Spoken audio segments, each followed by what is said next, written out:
Hi everyone, it's Dr. Ramani, and welcome back to this YouTube channel that takes on a whole set of issues related to understanding narcissism and narcissistic relationships and the fallout of these relationships.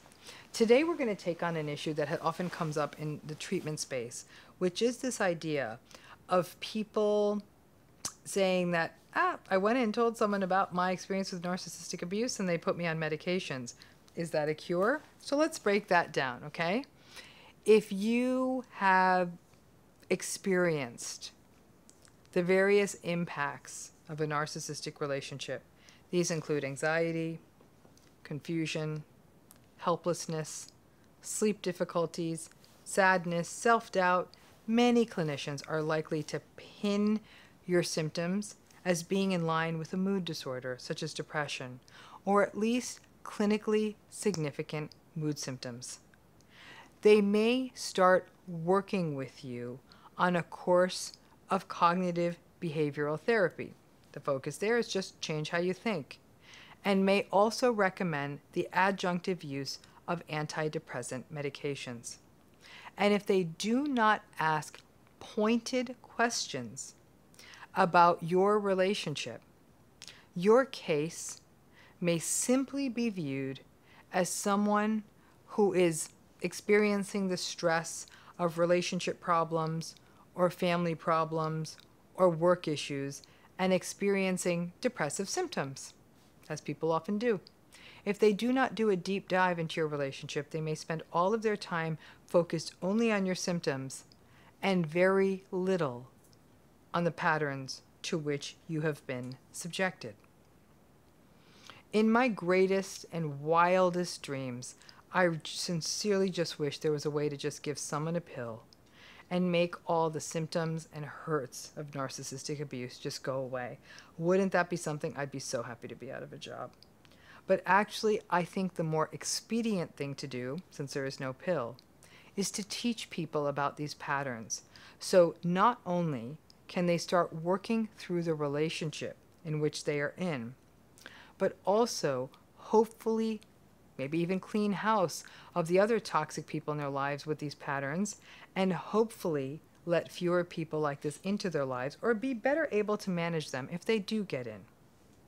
Many times, by the time I work with a client who has gone through narcissistic abuse, they have been through multiple other therapists, multiple other courses of therapy, couples therapy, you name it.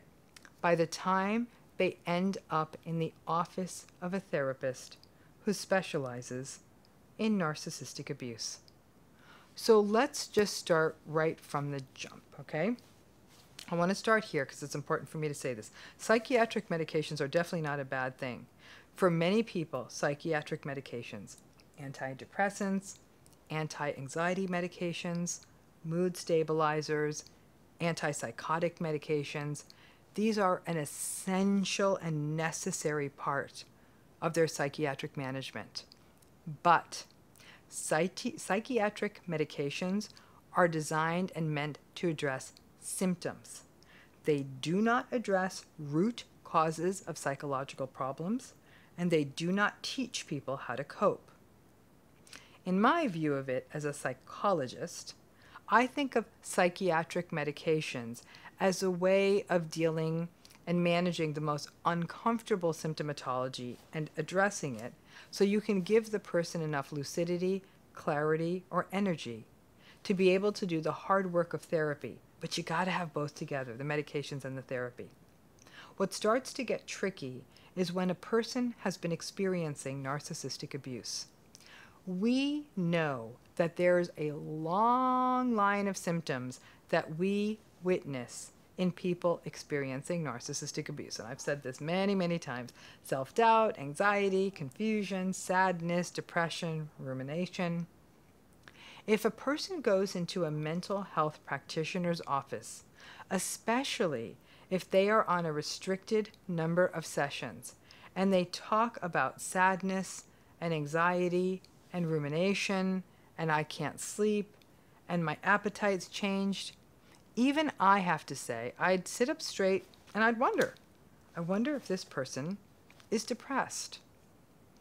And unfortunately, because a lot of people, most people, cannot afford long-term psychotherapy and maybe getting services in a clinic where there may be, or an HMO, where there's pressure to treat clients quickly, medications are often part of that model. And it may mean that clinicians in those settings, because of sort of things being rushed, may not get the fuller story. A person who is experiencing narcissistic abuse, especially if they are still in the relationship, is often overwhelmed with negative emotion. The temptation then is to put that person on medication so that they can get through their days. And that's understandable. Here's the problem. Now this person may be feeling a little bit of an uplift in their mood, maybe. Maybe an anti-anxiety medication is taking the edge off of their anxiety. But the person is still experiencing narcissistic abuse. So what you're doing now is putting a Band-Aid on the wounds of the abuse they're experiencing. I'm not saying that's a bad thing that they are covering some of it, but if you don't address all of it, you're missing something. And when a person is getting medication, there's also a risk that the person now pathologizes themselves. Look, there's something wrong with me. That's why I'm on medication. And may be less likely to view their relationship holistically and may not step back and recognize that they are in a toxic situation. They might say, well, I'm uplifted now. And they're like, this is still going on, but that's just me. So they're still going back into this situation, whether it's their home, their family of origin, their workplace, where they're chronically being abused, and just simply giving a person medication without addressing the deeper situation as it relates to the difficult relationship or relationships in front of them misses that psychoeducational opportunity. The goal of therapy is then to reflect on the behaviors you're experiencing now and giving you some education about what you're going through, as well as helping you to devise very real solutions that will work within your life. But when we talk about medicating someone, this isn't just about psychiatric medication. We can also think of this through the lens of self-medication. People who are enduring narcissistic abuse hate the way they feel. It's miserable. Nobody wants to live in a state of self-doubt. You walk around feeling like you're less than. You feel awful. You don't want to feel that way. I have seen so many people who, while enduring narcissistic abuse, may turn to drugs or alcohol as a way to temporarily numb those feelings. Most popularly, they'll often use alcohol or marijuana or some other form of sedating drugs to take the edge off and to numb the feelings because it feels like nothing can change. Other people may use other means of self-medicating, like overeating or overspending or over-shopping or over something. No matter what, it isn't good for you. Because dealing with narcissistic abuse feels like such a big problem and so insurmountable. You may take the stance of, ugh, to hell with it. I'm going to have a piece of cheesecake or I'm going to drink a bottle of wine. At least I won't have to feel like this today. Anybody who's ever gone through narcissistic abuse understands that. Whether it's prescribed medications, whether it's self-medication, the desire to numb your feelings when you are experiencing narcissistic abuse is very common. But it's not an answer. If you are in a relationship with a narcissist and you're going to therapy and the only solution you're being given is medication and not the opportunity to further discuss the issue of your relationship, that's probably not sufficient. You cannot medicate one of these relationships away. I know that in my work, and I definitely framed this in my book, Should I Stay or Should I Go? I know many people stay. And a lot of the work I do with clients, or that I did in that book, is to teach people different ways of thinking so they can at least endure the relationship. Staying is sometimes the only option for people, and providing them tools becomes essential, or staying can really take a toll on a person's mental health. Even as I give that guidance to people, I know in the long term it's not great for their health. But I also know that the alternative, for example, possibly not having, not always having the custody of their kids or being with their kids all the time the way they want, or the financial peril they could face, is also something that could be deleterious to their health. We are sort of looking at two evils. Too often, we blame the victim for their symptoms when they're being abused, rather than reflecting on the behavior of the abuser. When we do that, and we just sort of say, hey, let's just medicate this away, we don't work with the client. We don't work with an individual. We don't help them see that their response, confusion, sadness, anxiety, worry, and rumination to being emotionally abused is normal. If somebody is emotionally abusing you and invalidating you, and forgive my language on this one, but it feels like shit. And that's a normal reaction to being emotionally abused. There's no other way to think about it.